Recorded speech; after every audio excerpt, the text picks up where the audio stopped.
Hey everyone, and welcome to Plotty Time, the Minisode. That's what we're calling it. Sometimes I'm just going to be here talking about myself. Sometimes it's going to be all three of us. Sometimes it's just going to be me and scientists. Sometimes it's going to be scientists and chumps. Who knows? We're going to mix it up. This week, though, you're just getting me, so it's just going to be me talking about a bunch of bullshit for like 20 minutes. First thing I'd like to go over is the game that you just listened to, hopefully. The game we just discussed, The Seventh Guest. Now, this was actually a game that I picked. It was my turn in the rotation that week, so I picked it.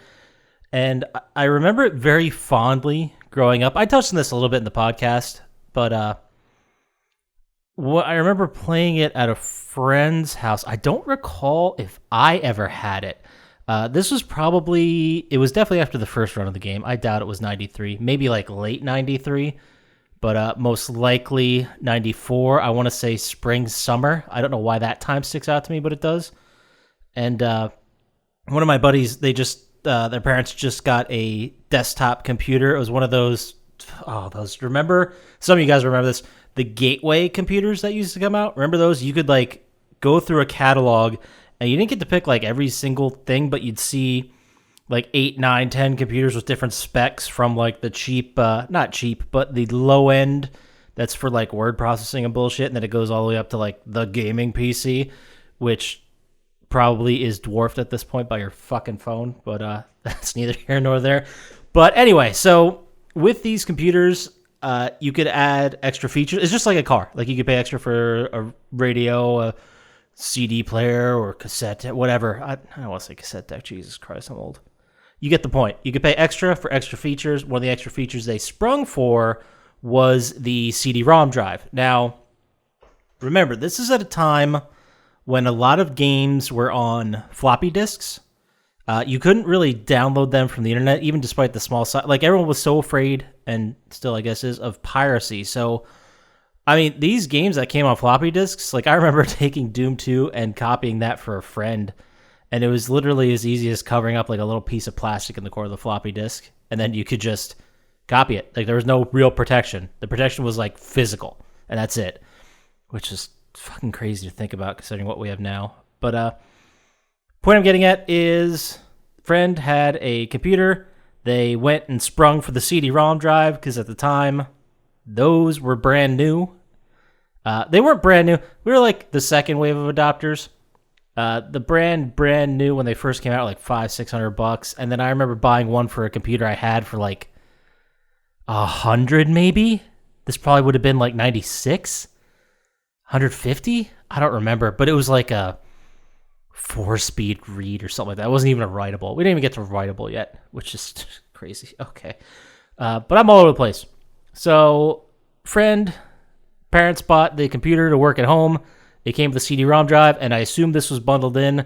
I don't see them or anyone at the time really spending $100 for anything when it came out. So it was probably in a second run, or it was just bundled in. Like, hey, add this CD-ROM drive and you get this game. And they're like, yeah, whatever. I don't even remember them ever playing it. Anyway, the point is, if this was 94, I would have been like 10, 11. So that would have been an interesting time to come into this game because this game was, at the time when I saw it, completely different than anything else I had ever seen, and it completely blew my mind. Like, I wasn't old enough to understand, like, it wasn't a real, true 3D environment. It was just kind of like 2D pictures and some brief animations to move from one area to the other, which at the time was still very impressive, but it didn't click in my mind how, quote-unquote, easy that was to do nowadays. I mean, I'm sure someone could whip that up pretty quickly, but it also had the live action aspect to it. Now, I remember like Night Trap coming out in 91. I remember that being a big controversy. I was still a kid, but I remember people freaking out about that, and I remember people freaking out about Mortal Kombat and how bloody it was, and they tried to get it outlawed. Those were just, I should just do a minisode on that horse shit, maybe one of these days. But anyway, we played the game. We were kids. We understood we were seeing something special. We thought it was really creepy, and that grabbed us. And I remember playing through it and trying to figure out the puzzles. I remember doing the cake one very early on. And for that, we kind of like worked as a team. And I think it took us like 2 goddamn hours to figure out that puzzle. And the crazy thing about that was we were so excited. We were like, God damn, that was awesome. All right, we did it. We beat it. We figured it out. You got to have 2 graves, 2 skulls, and an empty piece of cake. This is how we do it. Awesome. Great. And then I remember moving on to the next puzzle you have to complete to move into the game, and that was the soup cans with the sentence. And we completely fucking immediately gave up. That was it. Now, so we did the first puzzle a couple times. We thought maybe we can get back to it. There weren't saves. I don't recall this game ever having a save. So when you played the game, you had to start over from the beginning. I remember going around and asking people, like, what are words with no nouns? And I think maybe we got, like, buy, my, and crypt. I think that's the only ones that we got help with or figured out. And those weren't really words. Buy, my, crypt, sure. And crypt fit the theme. So we figured that was definitely in there. But we had no idea. It wasn't until way later when you saw, like, the wheels. Like, this... I mean, this is the advent of the internet really coming together as a consumer space. So at this point, like, movies didn't have websites. Games didn't really have websites. Maybe if you got lucky, it was like the developer's site. But even then, it was to show other people in tech. Like, it wasn't a user-friendly, amazing space that everyone could get into. It was and it was all dial-up. Like, there were no fancy images, no fancy macros. It was all fucking text, and that's it.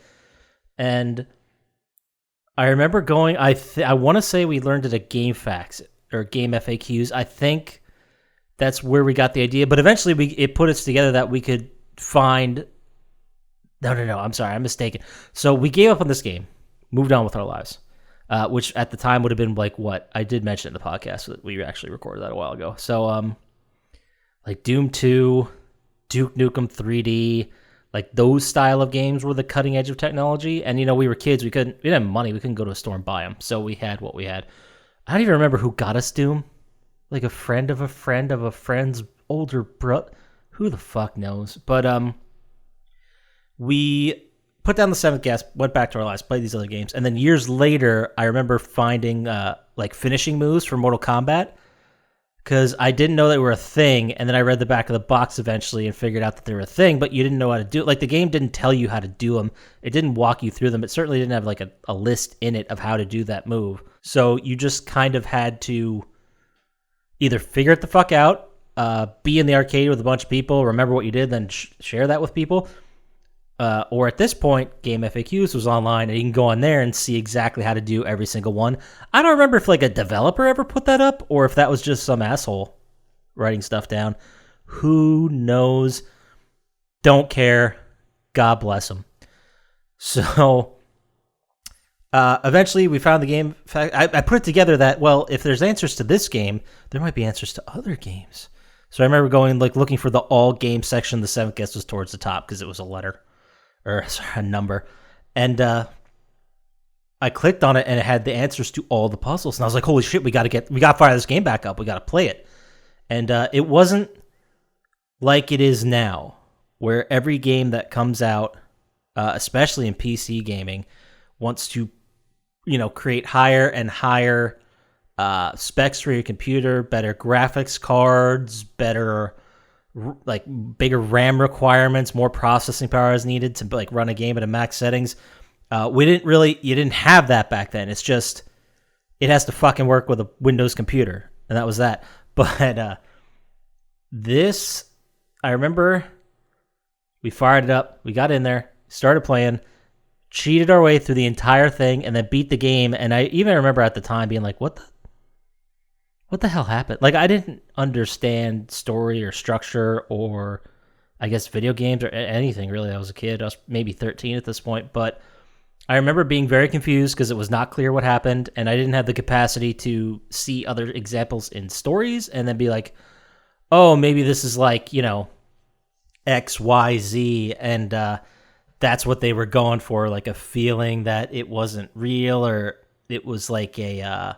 limbo situation, or maybe even it was like a Groundhog Day situation. It was a commentary on gaming about how you can keep playing, keep doing the same thing over and over and over again until you get a resolution. I didn't know. I had no idea. I had no idea what I was doing, where I was at, what was going on. So that is my little story about how I got into Seventh Guest. Oh, I also remember, I'm trying to think of like the early PC games we had. I remember a friend letting me borrow Command and Conquer. Red Alert. It might have been Command and Conquer 2 Red Alert. And I remember that being fun until I got past like the third level, and then I just kept getting dominated by the computer. Like I couldn't build shit fast enough. I guess what do they call it? It's not tower defense. Strategy? Tabletop strategy type game? You remember those. And that was an early, and also You Don't Know Jack. I remember being really on board with You Don't Know Jack like way early. I don't remember specifically when that game came out. I could probably look it up. I remember being a kid and being really enthralled by the fact that I was on a game show. You know what I mean? Like, it was PC, it was the early days, it would start up and there'd be a presentation, and even the beginning of the game, they still do it to this day. Like when you're picking your characters, it's like being backstage, figuring stuff out before the show starts. And they've kept that format with You Don't Know Jack even till today, which I love. And that's got to be, it's not 30 years, 25 maybe? All right, I'm going to pause it and look up when You Don't Know Jack came out because it's bothering me. Wow, isn't that amazing that we can just pick up right away and just with the magic of editing, I just have all this information now I didn't have? It's great. But the first You Don't Know Jack quotation, Volume 1, came out September 12th, 1995. And from there on out, holy fuck, it looks like they released a bunch of these all year. But that game, I remember it was a trivia game. It still is pretty much in the same format as it is from 1995. And it hasn't changed. Like, there's still dis or dat. There's still anyway, it's a game show. It's you're playing against your friends. They pop up with a trivia question, and usually it's in a crazy question type format or whatever, and you have to pick the right answer. That's all it is. But I remember it being very difficult because I was a child and had like no frame of reference or understanding of history or anything like that. I just knew like 1 out of 10 trivia questions, maybe, or I used like logical deduction to come up with the answer and be like, yeah, I totally fucking knew that. But I'd play against my sisters who were 3 and 4 years older than me, and they just beat me every time because I was a dumb kid that didn't read enough, I guess. Just sat in a fucking room playing video games. But that was definitely one of the earlier ones that I remember playing. And then from there, it must have gone right into Tomb Raider because that was 96. So I remember Tomb Raider being, I guess it's just talking about me on PC, but I remember Tomb Raider being a game. It was the first game that there was a demo that I downloaded, played through the demo, enjoyed it, and then like made a purchasing decision. Like, okay, yeah, I think that's definitely the next game I want to play. This was an unknown franchise. I just had seen it was coming out in like a PC Gamer mag or some shit like that. And I was like, it looks interesting. It looks different. Fuck it. Let's give it a try.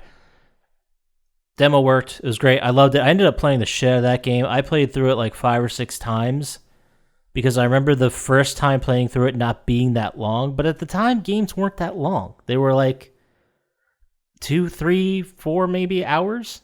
And they made up for that short amount of time by being super fucking hard. And I remember Tomb Raider not being that bad, like to beat, to get through, whatever. But after that, there isn't much. I mean, I played a lot of PC games, but 96, I think 98 maybe, I got the PlayStation, the OG one. It wasn't the original PlayStation. It was the one, the second wave or whatever. But it was after they made those big ugly boxes for PlayStation. But that doesn't matter because we're talking about me on PC games. So I played PC for a while, played a lot of games. So this was still, this was Sega days as well. So there's a lot of Sega going on. But I remember the first like real game that I played for PC that I saw was just out of this world that really blew me away was Medal of Honor. Like the first one. And I remember playing that game and just being, because it was basically like Saving Private Ryan, the video game. And I thought Saving Private Ryan was 96 too. That was a weird time. But when that came out, that was a World War II type game. Call of Duty, I believe, had beat it to market for the World War II simulator.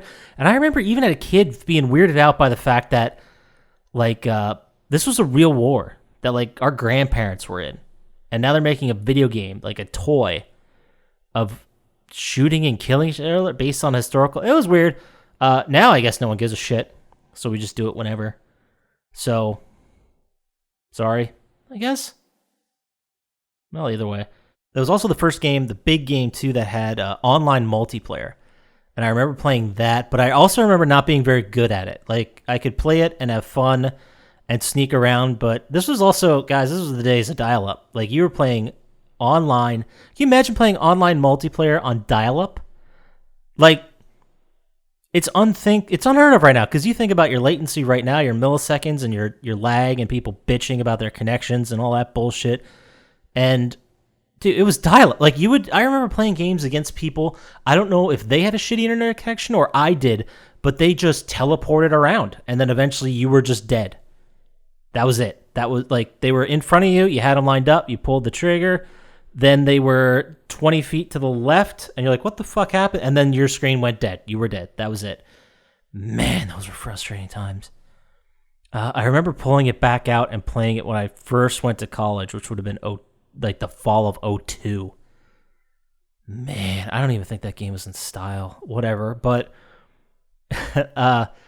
eventually, PC gaming really fell out of favor with me. I think that online aspect definitely had something to do with it. But the other thing that really bothered me about PC gaming is that constant upgrading. Like, you'd see the trailer, like, because you would get hyped up for a new game. If I remember correctly, it was more in advance of what you would do. Like, stuff like, I mean, today's modern equivalent, like Cyberpunk, that's been hyped for like 2 fucking years now. 2 full years. They've been talking about it and hyping it up.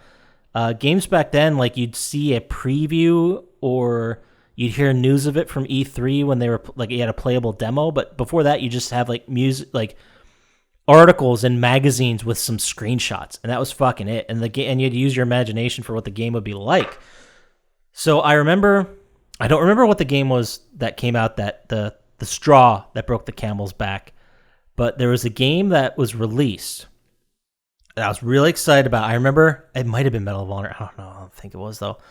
But there was a game. It might have been Medal of Honor 2 or the expansion. I don't remember. But the game came out, and I remember going to Kmart to buy. No, it was Walmart. I was at Walmart to buy it way back in the day. Like, I'm really dating myself, but this is back when you could buy PC games in cardboard boxes at the store. And for some reason, like, PlayStation 1 was in regular CD jewel cases. They had that big, ugly box in the beginning. But for the most part, CDs. Dreamcast was CDs. The Saturn had, like, that bigger jewel case that was made out of super cheap fucking plastic. That's why none of them exist anymore. Well, they do, but not many. And then the fucking, oh God, the boxes that came with PC games that were like twice the size. It was like holding a cereal box with some of these things. I swear to God.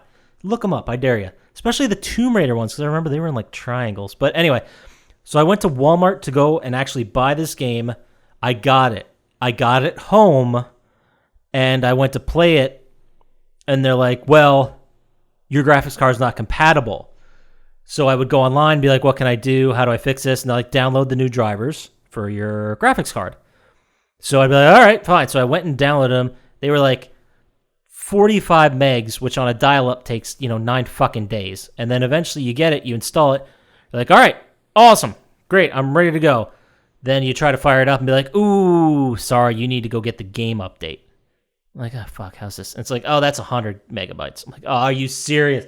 So I had to download that. So we're at, like, honestly, probably 2-3 days, at least 2-3 days after when I bought the fucking game that I could even get in there and play it. We bitch now about downloads. It's crazy how this has not been fixed. But it's just like the problem just got shifted to something else. That's nuts. Yeah, well, that's probably something more to deep dive in there, but I'm not. I'm on track.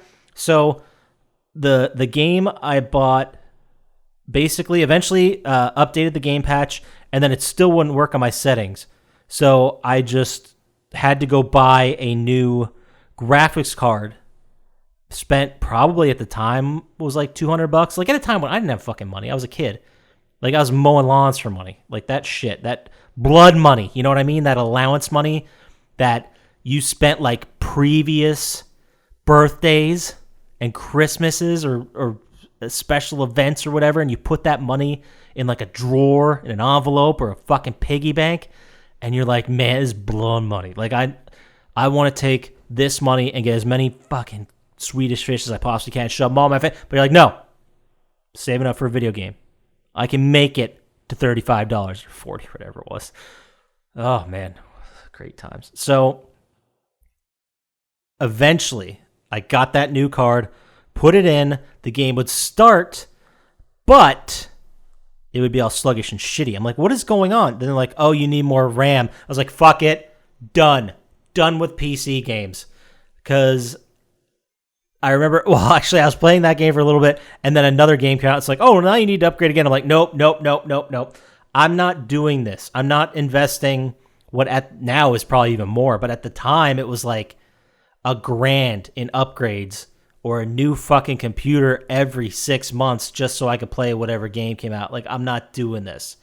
And then part of it was also the Medal of Honor aspect where people would just be lagging and connection issues. And this, this is the infancy of the internet. So people had an unfair advantage. This is before even I put together that there were people creating things and tools and cheating in games.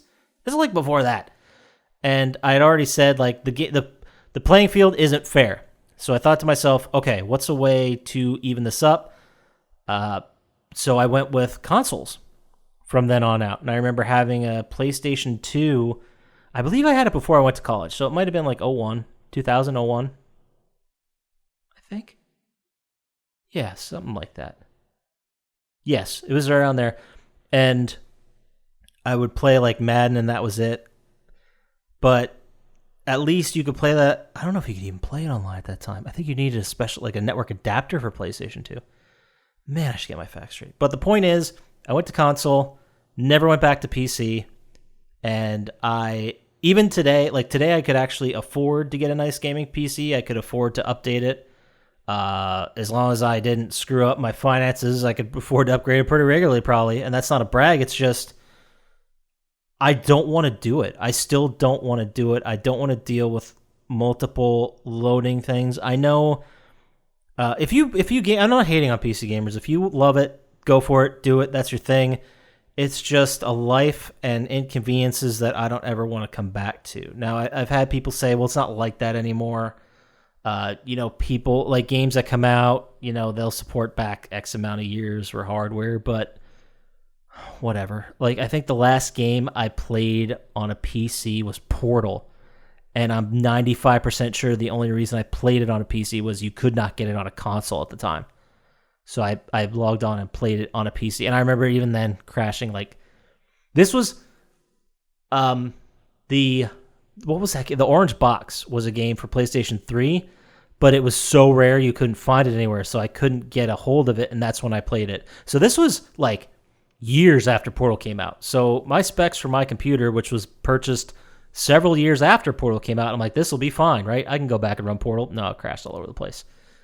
So pissed. But that's about it. I mean, that's my little journey through PC games that I guess started with the Seventh Guest. Or that was definitely an early one. Well, but that's my story. If you like playing PC games, fucking go for it, dude. Like, crush it, do it all day. Great. If you'd rather play on a console, that's cool too. Just game. Even mobile phone users who always get shit on. I think you're great. I think you're amazing people, and you should just keep doing what makes you happy and doesn't hurt anybody. So, just to give you, I don't want to give you like a little teaser for Thursday's episode, which is in 3 days it drops, but we had a lot of fun doing this next one. We also, not to spoil it or anything else, but when we heard the pick, it was a chump slap pick. When we heard it, scientists and I both kind of looked at each other. We're like, dude, is there even a story in that? Turns out there was, and it was a much pleasantly surprising story that I really enjoyed. So get back here, get where you get podcasts, come back Thursday, listen to it. You want to send us an email? Maybe one day I can do some, questions and answers things on here. Or if you have an answer for someone else or a question for someone else in the podcast, send that to plottytime@gmail.com. We will personally respond to it. If you want to, share your gaming memories, whatever, send us an email. Talk to us. If you want to get to us on the socials, it's at Plotty Time on Instagram and Twitter. And the Plotty Time YouTube channel is up there, so please get on there, like and subscribe. You don't have to ever even watch anything. Just, be a subscriber. Get in on the ground floor here. If you went on right now, this second, and subscribed on YouTube, you'd be one of the top 10 people. I don't know how much earlier you can get on the Plotty Time train. So when we're big, huge stars, we can be like, hey, this guy or gal, they're with us since the beginning. They're OGs. So get on there, like, subscribe, enjoy it. Send us your emails, your responses, your questions, whatever. And enjoy Thursday's episode. So take care. Be safe, everybody.